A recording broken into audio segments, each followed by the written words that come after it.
What's up, boys and gerbils? It's Bear with bearindependent.com, and today we are going to be talking about the March algorithm, which is an algorithm for saving lives by addressing the most preventable forms of death here in the United States of America and around the world. So I'm going to walk you through this kit and why it's put together the way it is and how that works with the March algorithm. But this can apply to any kit, whether you get it from somebody else or you put it together yourself or you get one from us. Doesn't matter. The algorithm is the same, and the algorithm exists so that you can prioritize care so that you can address the most preventable forms of death. And so I will spin this around momentarily, but for posterity, March is M-A-R-C-H-E.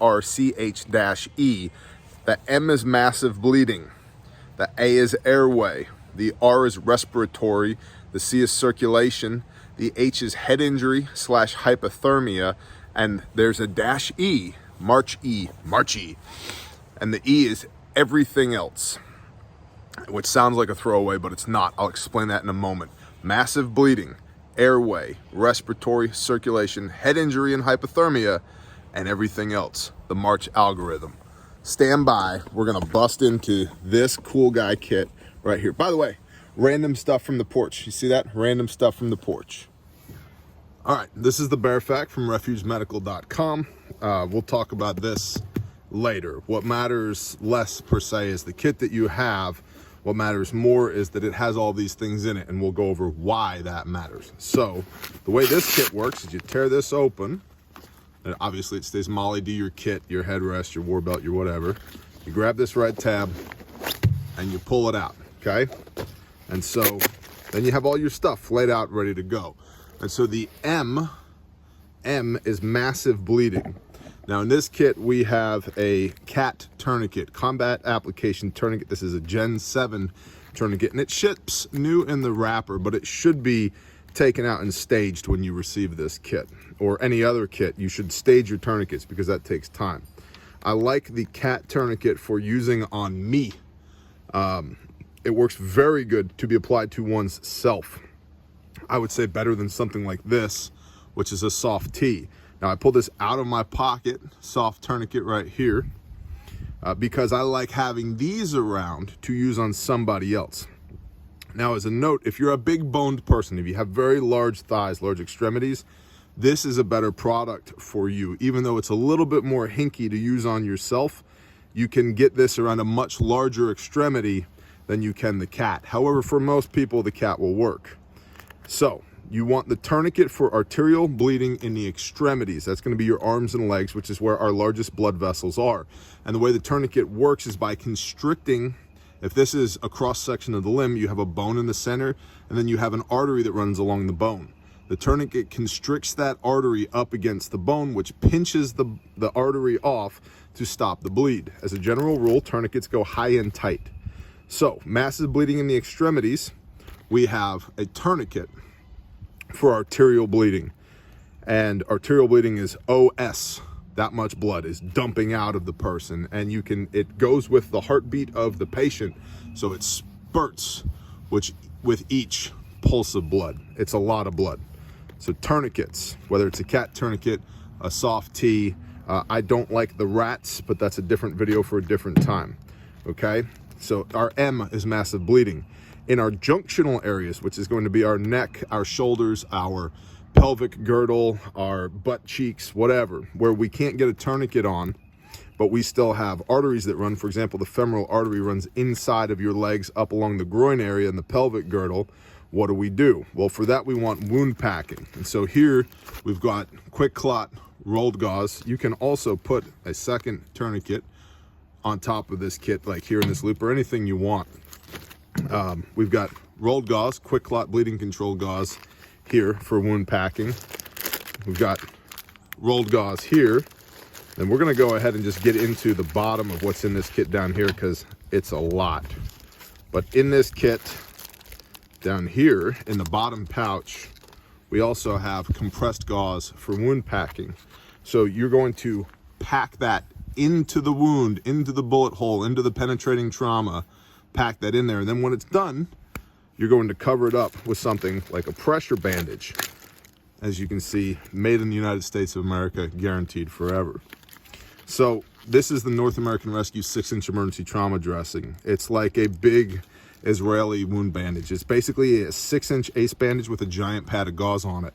And we use this for arterial bleeding in our junctional areas. We pack the wound with the quick clot or with compressed gauze or with rolled gauze if it's all that we have. And then we back that packing up. We hold it in place with this pressure bandage.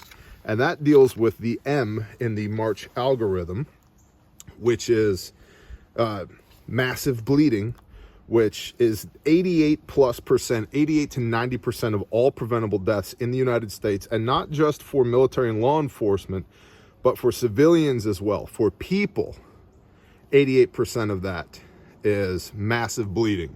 Okay, so we've covered, 9/10 of the things that are going to kill you without intervention, just with this tourniquet, with our gauze, and with our pressure bandage.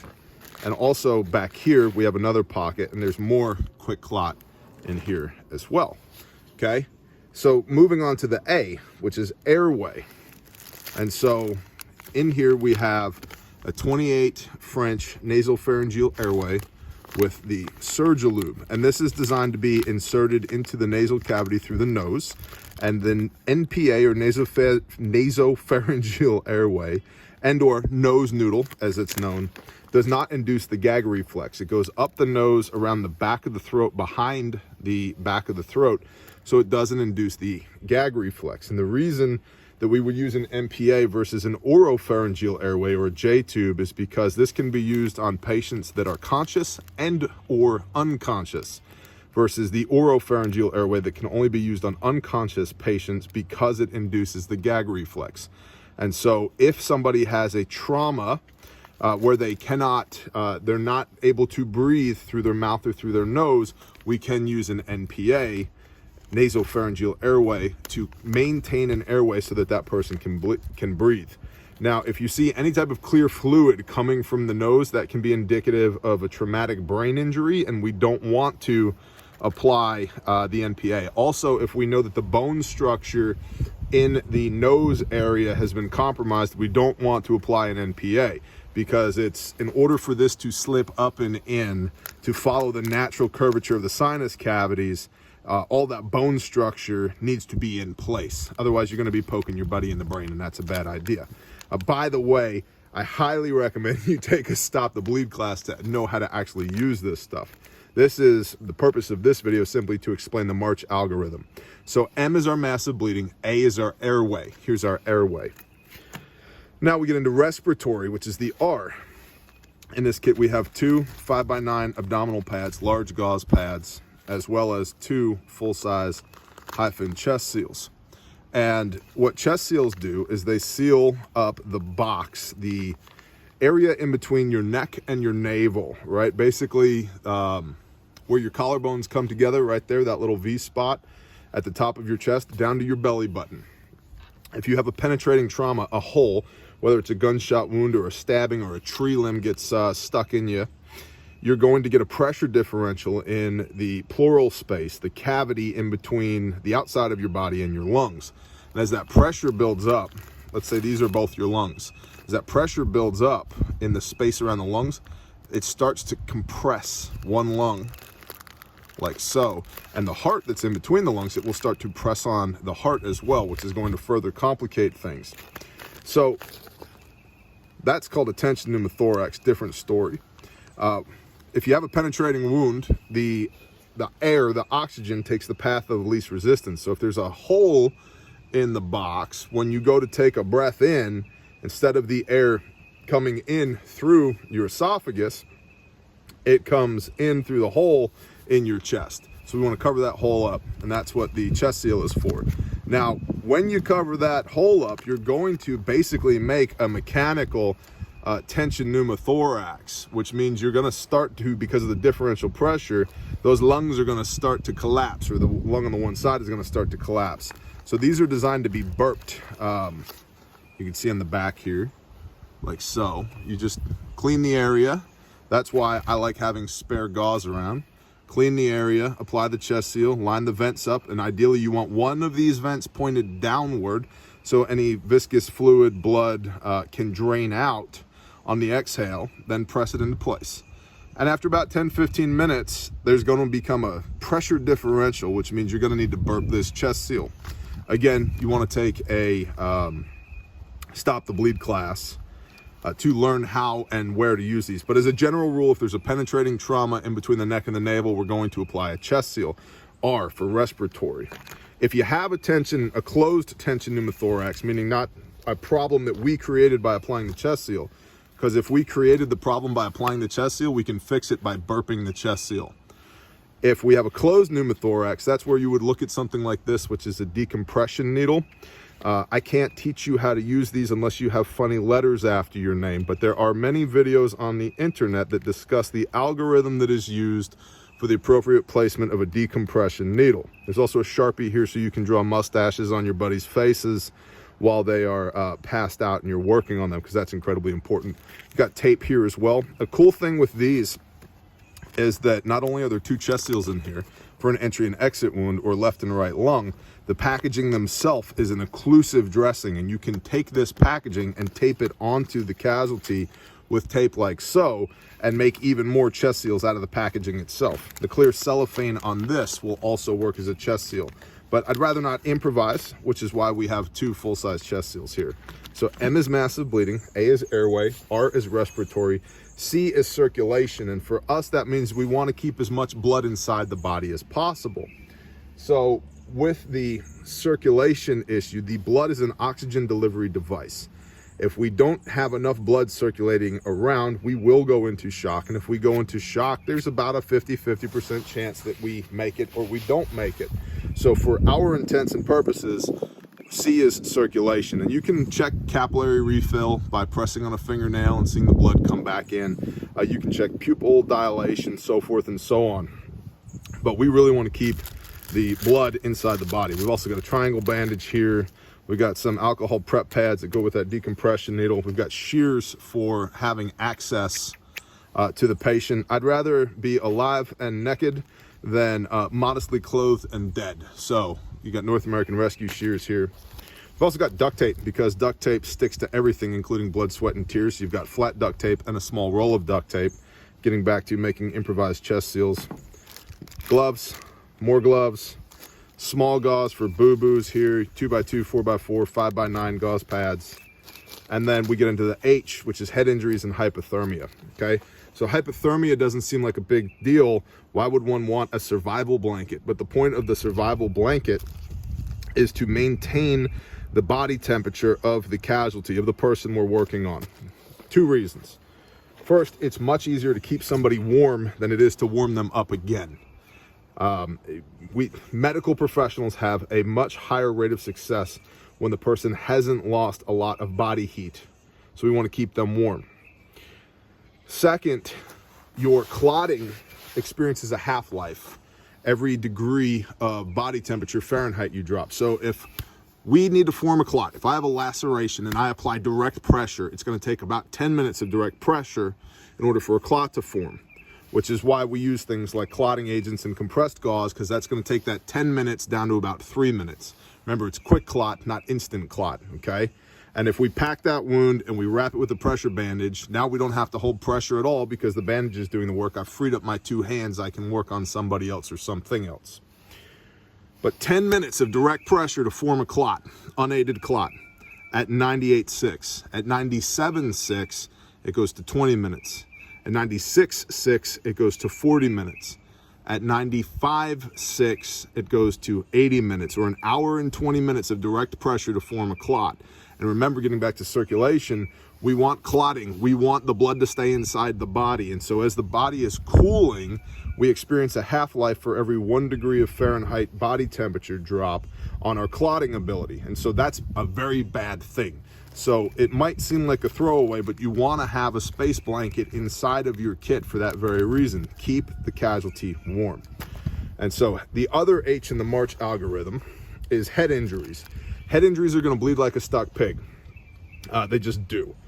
By and large, in the field, there's not much you can do for a head injury other than cover it. You're not gonna put pressure on it. You're just gonna cover it up, kind of put everything back together, use your gauze, use your tape, and put it back together, hold it together, whether this is a cracked skull or something in, an injury to the eye or an impaled object. We leave impaled objects in place. You can tape around them, gauze around them, but we leave them in place. That is for a medical professional, which we are not, to remove from the casualty. And to that point, mindset-wise, we may not be the medical professional, but we are the immediate responder. So having a kit like this, or any kit that's outfitted like this, is a great idea. We've saved lives with these kits on the battlefields of Iraq and Afghanistan. We've saved more lives in motor vehicle accidents on the roads of the United States and Canada than we have on the battlefields around the world where these kits are deployed. So as a civilian, you might be thinking, well, why do I need one of these kits? That's why. And not only do you need to have it, you need to know how to use it. So, March, massive bleeding with our tourniquets and with our compressed gauze, our combat gauze, and our pressure bandage. Airway with our nasopharyngeal airway.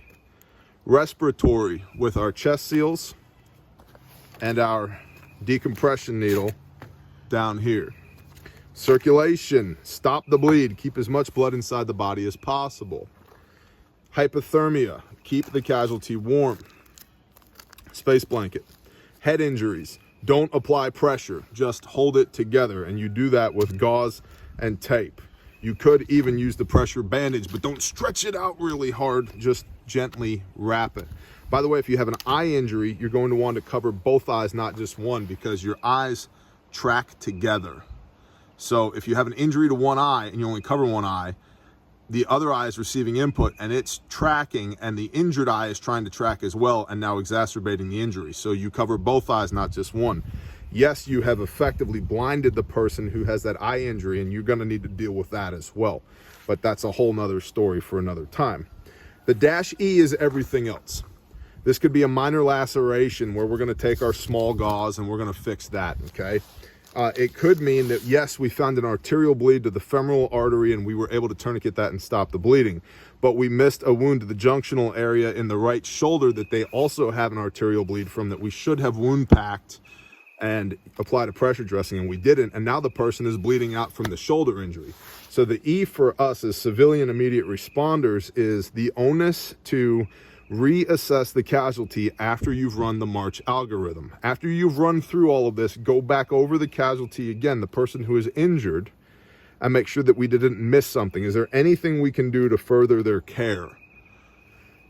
You should also, a great tactic here is take your cell phone out when you start this. If you need to call 911, dial 911, put it on speaker, and throw it on the ground while you're working on the person. So now you've freed your hands up so you can talk to dispatch and you can explain the situation, what you're dealing with, so they can roll the appropriate first responders, firefighters, EMS, law enforcement, etc., so that they have an idea of what they're dealing with, okay? And that's part of the everything else. You could also lump situational awareness into this, getting off the X. If there's a motor vehicle accident in the middle of the road, don't stay in the middle of the road, okay? If somebody's shooting at you, well, there's a statistical probability greater than 0 that you're gonna get shot in this place. We need to move, get off the X. So that's the March algorithm, MARCH-E. Massive bleeding, our most important issue, then airway, then respiratory, then circulation, head injuries and hypothermia, and then everything else. All right, thanks for bearing with me. March algorithm, it's really important for civilians as well as military, law enforcement, EMS, firefighters, paramedics, etc. But it allows us to very quickly work through the algorithm to determine the severity of the injuries on the casualty that we're working on and prioritize care. What do I need to be worried about first? So this obviously is the bare fact. It's one of many kits that we make, handmade, made in America, guaranteed forever. If you break this, I will replace it. If you use the contents in this kit to render aid, I will replace those. 17 lives have been saved with this kit in the last 14 months. 17 lives on 4 continents with 4 branches of the armed forces around the world, being used by law enforcement, firefighters, EMS, sheriff's departments, militaries, civilian sheepdogs like you everywhere. I invented this kit. I thought up this kit because I couldn't find a kit that I wanted for my own personal use that was good enough. And this is now the Gen 2.5. These have been used by Air Force pararescuemen, United States Army Special Forces, Marine Corps Raiders, Naval Special Warfare, SWAT teams. These are on helicopters doing the things in places that don't have names with people that don't have names on areas of the map that don't exist. Like, we're very, very proud of the score that this thing is racking up. This is the Bearfac. It's designed to treat the entirety of the March algorithm. And you can get it at refugemedical.com or bearindependent.com. And if you choose, and if not, that's okay too. But I would put this kit up against any kit on the market and it's a phenomenal kit. Made in America, handmade. I mean, look at the stitching. Handmade, guaranteed forever. If you break it, I will send you another one. If you use this kit to save a life, I will replace whatever components you used. We're very, very proud of it. And we're very, very appreciative of your support. Go save a life. You are the immediate responder. Bless y'all. Shalom. One more thing I almost forgot. If you would like to get training, hands-on training in a 4-hour or 8-hour nationally accredited, post-accredited, cleat certified, cleft certified, training hours, good to go, get a certificate of accomplishment, completion, yada, yada, yada, class, with real badass instructors who have been there, done that, and have all the t-shirts, you can check out refugetraining.com, where we go through the entirety of everything we just discussed in our 4-hour and 8-hour classes. And it is not death by PowerPoint. It is a lot of hands-on instruction. You will learn mindset, you will learn methodology, you will learn medicine, and you will be guaranteed to be able to save a life with these kits. In fact, we just had somebody who attended a class and 3 days later was able to use a tourniquet to save somebody's life in a motor vehicle accident. So it's real. It's a real training, real good training. If you're interested in that, please check out refugetraining.com. Bless y'all.